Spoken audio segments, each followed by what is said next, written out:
दोस्तों, मेरा नाम है राहुल शर्मा। मेरे YouTube चैनल में आप सभी का स्वागत है। मैं आपको सुनाने जा रहा हूँ राजू बलिहाटी की लिखी एक कहानी जिसका नाम है आत्मरक्षा। आखिर क्या है इस कहानी में, आइए मुड़ते हैं। उत्तर भारत के ग्रामीण क्षेत्रों में जातिगत झगड़े इतने हावी हो जाते हैं कि सरकारी कर्मचारी भी सही गलत का फर्क छोड़ के अपनी जातिगत इच्छाओं के साथ हो जाते हैं। कादीपुर थाने के बेलबाई चौकी के अंतर्गत एक गांव था, कुडहार यादव बाहुल्य गांव था। यदुवंशी यहां अपनी दबंगई के लिए प्रसिद्ध थे। डर के मारे उन लोगों का कोई विरोध नहीं करता था। उसमें कादीपुर थाने का थानेदार निर्भय यादव भी अक्सर इसी गांव के लोगों के समर्थन में बढ़ चढ़कर रहता था। उसी गांव में 2 घर राजपूत थे। वो कभी भी किसी के रास्ते में नहीं आते, लेकिन यादव लोग अक्सर उनको परेशान करते थे। लट्टू यादव का खेत अमर सिंह के खेत से सटा हुआ था। अक्सर लट्टू जो था हर बार खेत की मेड़ को खिसकाता चला जाता था। अमर ने इसकी शिकायत तहसील में की। तहसील के पटवारी आते हैं जमीन को नाप जोख करने के लिए, सब कुछ सही करता है, फिर अगली बुआई के समय अपनी कुटिल चाल चल देता है। अमर मन में महसूस कर रह जाता, कितना थाने का चक्कर लगाएं, जब तक पानी सर से ऊपर नहीं जाता वो वाद विवाद में नहीं पड़ना चाहते थे। अमर के घर पर उसकी औरत, एक लड़की व 2 लड़के थे। एक लड़का बाहर रहकर पढ़ाई करता था, दूसरा उसको खेतों में हाथ बटाता था। उनका घर चारों तरफ से यादवों से घिरा हुआ था। आए दिन वो लोग इनके दीवालों पर गोबर पाथते या फिर नाली का मुंह इनके दरवाजे की ओर निकालते थे। ऐसा करने के साथ साथ इनके गली में शीशे फेंक देना आदि परेशानी रोज की बन गई थी। लड़की स्कूल पढ़ने जाए तो लड़के छेड़ना शुरू कर दे। इन लोगों को समझ में नहीं आ रहा था क्या करें।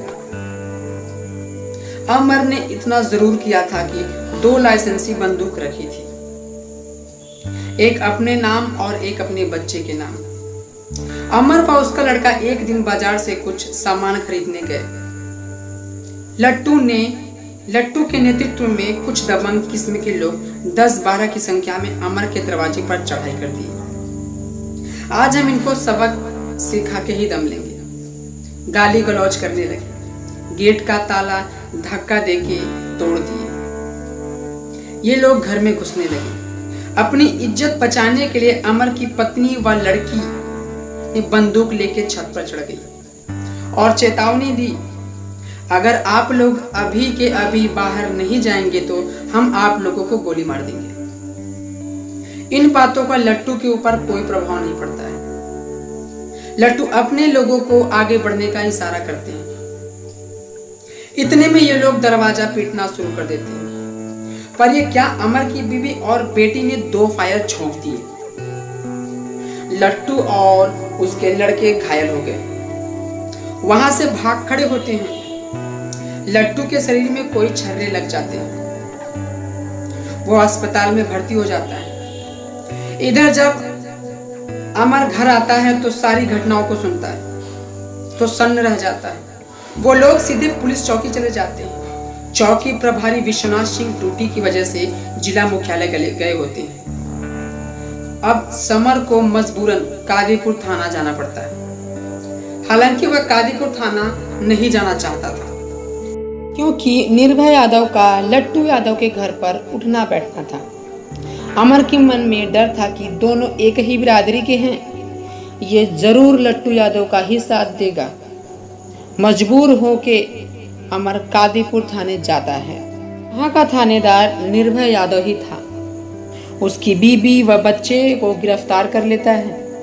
बिना वस्तु स्थिति को जाने समझे रपट में सारा दोष अमर व उसके परिवार पर डालने की कोशिश करता है और लट्टू को पूरी तरह बचाता है, क्योंकि लट्टू उसका दोस्त था, लट्टू उसका पुराना मित्र था।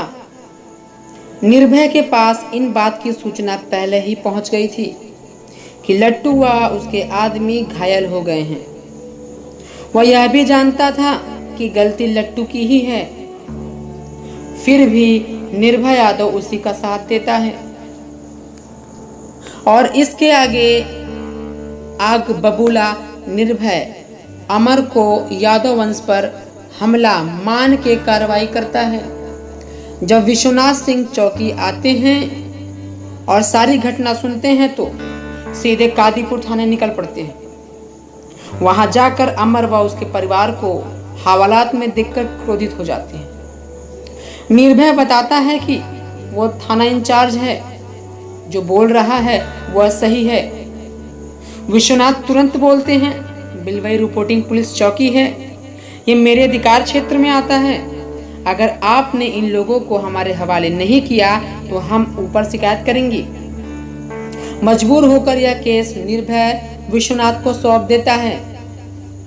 विश्वनाथ ने सारी घटनाओं को सिलसिलेवार सुनता है, जिसमें उसने दर्शाने की कोशिश की दोनों महिलाओं ने दबंगों से अपनी सुरक्षा में गोली चलाई और वो गोली नहीं चलती तो उनकी अस्मत लुट जाती।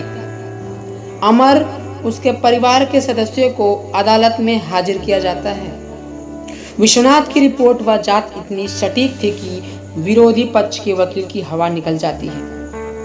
वो सोच नहीं पाता कि क्या हुआ, कैसे हुआ, कब लट्टू ने अमर की खेत पर चढ़ाई की कि उसके गेट के सामने कचड़े फेंके, बेटी को स्कूल जाते समय लफंगों से छेड़खानी करवाई। अमर की हर शिकायत को तिथिवार ढंग से अदालत में पेश किया जाता है। अदालत ने अमर व उनके परिवार को निर्दोष घोषित करते हुए यह भी कहा, हमारा संविधान सबको जीने का हक देता है। हम आदमी को अपनी सुरक्षा करने का अधिकार है। अगर ये महिलाएं गोली नहीं चलाती तो शायद इनके प्राण भी ना बचते। इन्होंने जो भी किया वो बहुत जरूरी था। इनको बाइज्जत बरी किया जाता है। इसके साथ कहानी का अंत होता है। आपसे फिर मिलते हैं अगले कहानी में। धन्यवाद।